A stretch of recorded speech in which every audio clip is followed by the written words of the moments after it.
Patanjali is the first man who declared spirituality does not need any faith. Just like a chemistry, A plus B equal to C. You can do this, do that, you will have the enlightenment. Till the time of Patanjali, it was not possible to put the whole thing across the table in the form of facts and figures.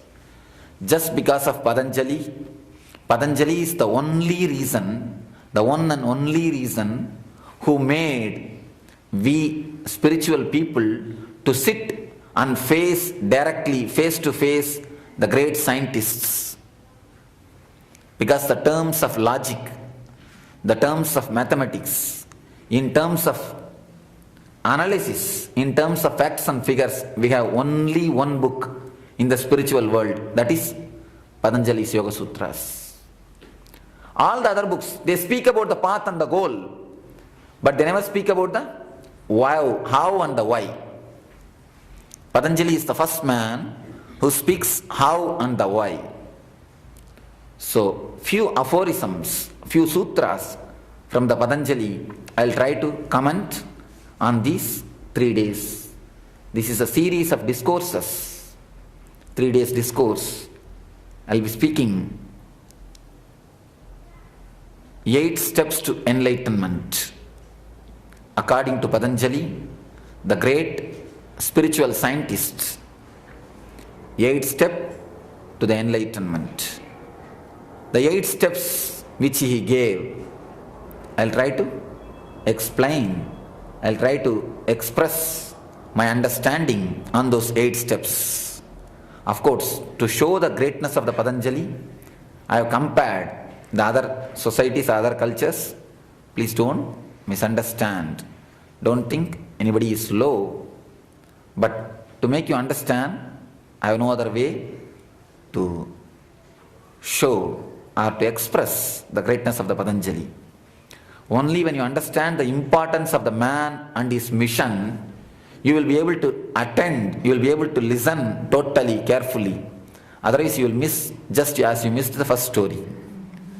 As you missed the first story, you may miss the whole story.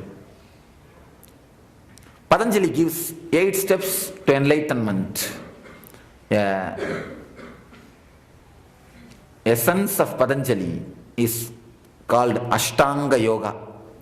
8 steps to enlightenment.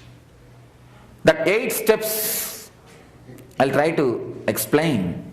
8 steps to Patanjali, 8 steps to enlightenment, as explained by the Patanjali.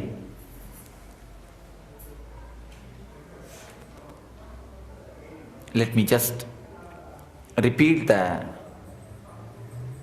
steps, 8 steps, then I'll try to explain one by one. Yama, Niyama, Asana, Pranayama, Pratyahara, Tarana, Dhyana, Samadhi. Of course, don't be frightened by these Sanskrit words. There is no need for you to remember it. Relax. In these 8, first 3, the Yama, Niyama and Asana belongs to the layer of body. All these 3 are physical.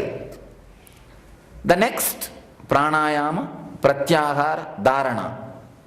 These 3 belongs to the layer of mental, psychological. Dhyana and Samadhi belongs to the layer of spiritual, consciousness. So, today we will see the first 3 things belongs to body. Tomorrow we will see the next 3 things which belongs to the mind. Day after tomorrow we will see the last 2 things which belongs to being or consciousness. Body, mind and the soul. He gives a beautiful step-by-step explanation, the way, the path, a solid path.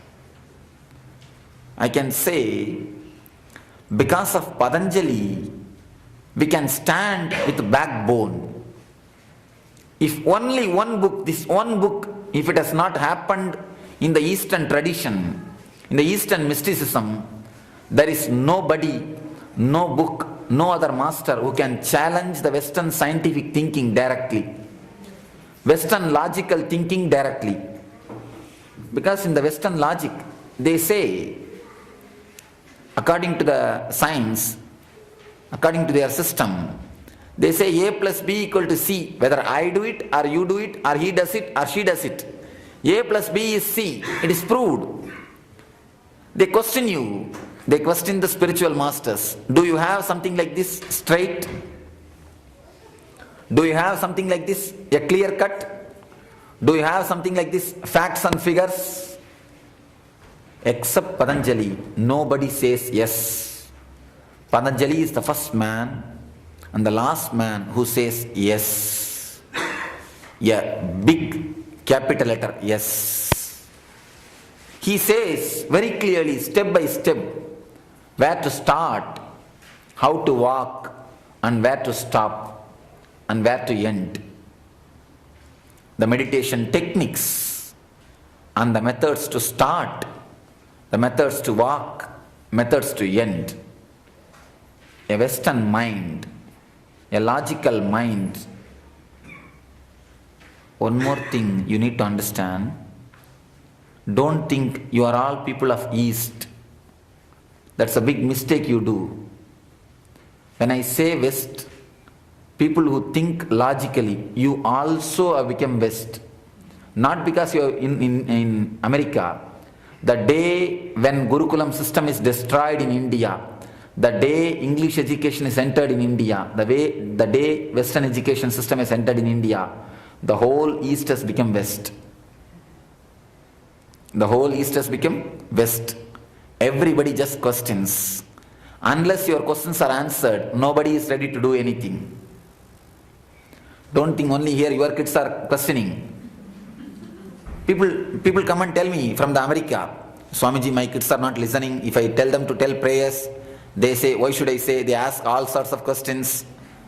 Don't think it is only your problem. In India they have much worse problems. In India also they have this problem. Whenever a man gets his own logic, his own understanding, he rebels. It is usual. It is usual. He just asks, give me the reason, give me the explanation. Why should I do? What for should I do? What will I get? What will happen to me? He starts asking you, he starts questioning you.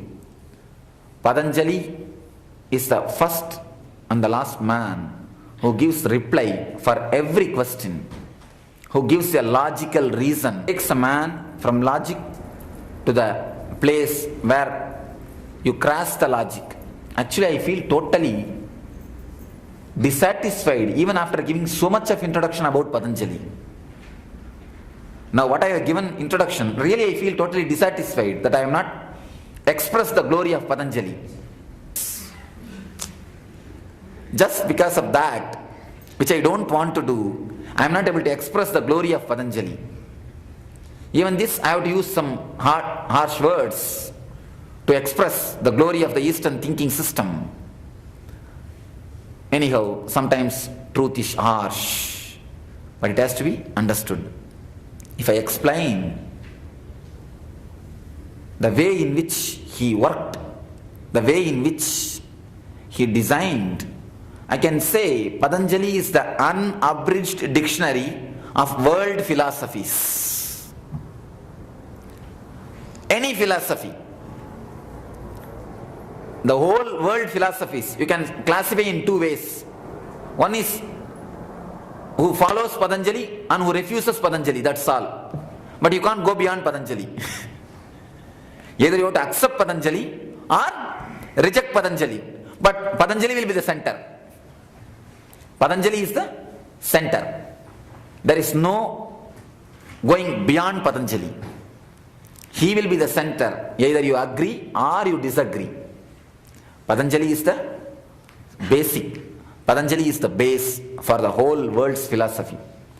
All the miracle powers, all the spiritual energy, all kinds of samadhis, all kinds of spiritual experiences, all kinds of enlightenments, all kinds of techniques, If you light the lamp in the house and sit in front of the lamp, even that is a technique. Even that is from Patanjali. The origin is from Patanjali. From the first simple thing of lighting a lamp to the level of dropping your consciousness and merging into enlightenment. Anybody who enters a spiritual life, what you do first? The first step is you will learn how to light the lamp in the puja room. From the step of lighting the lamp to the last step, dropping your consciousness, dropping your ego and entering into the enlightenment, becoming God. From this step to that step, totally Patanjali covers and explains every step. That's why I say he is an unabridged dictionary of world philosophies. I'll give you the core of his teachings, what he means by his sutras. He has written a beautiful book called Patanjali Yoga Sutras. He has written 3 great books. One is Vyakarana, the Mahabhashya on Panini Sutras. Another one is on medicine. And the third is on yoga philosophy, on Yoga Sutras. Patanjali is considered to be the incarnation of Adisesha, the snake on which Vishnu is resting, the Vishnu's bed. And the small story of how the Yoga Sutras are created.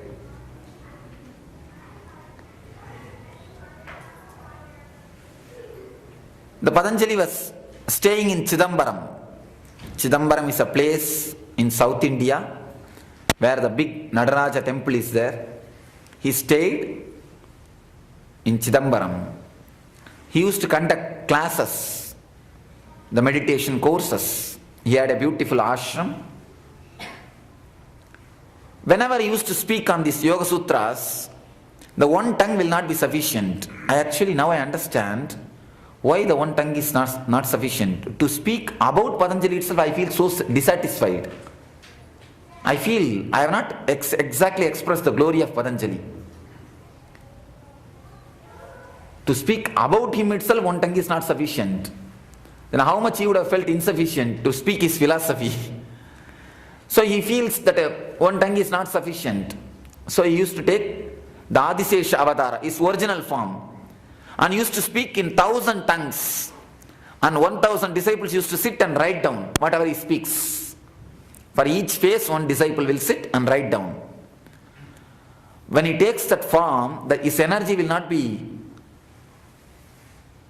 tolerated. The energy will be too much. So disciples cannot directly sit in front of him.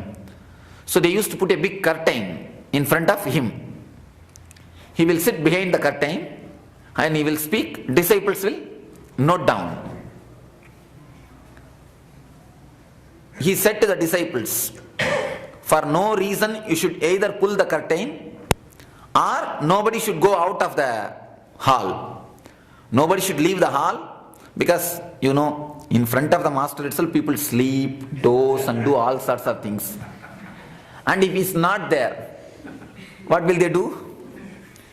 Sometimes they run away, or sometimes anyhow they doze off or they run away. So Patanjali warned, nobody should leave the hall, that's one thing. Next thing, nobody should remove the curtain. Because if you remove the curtain, the energy, you cannot bear the energy, all of you will be burnt away.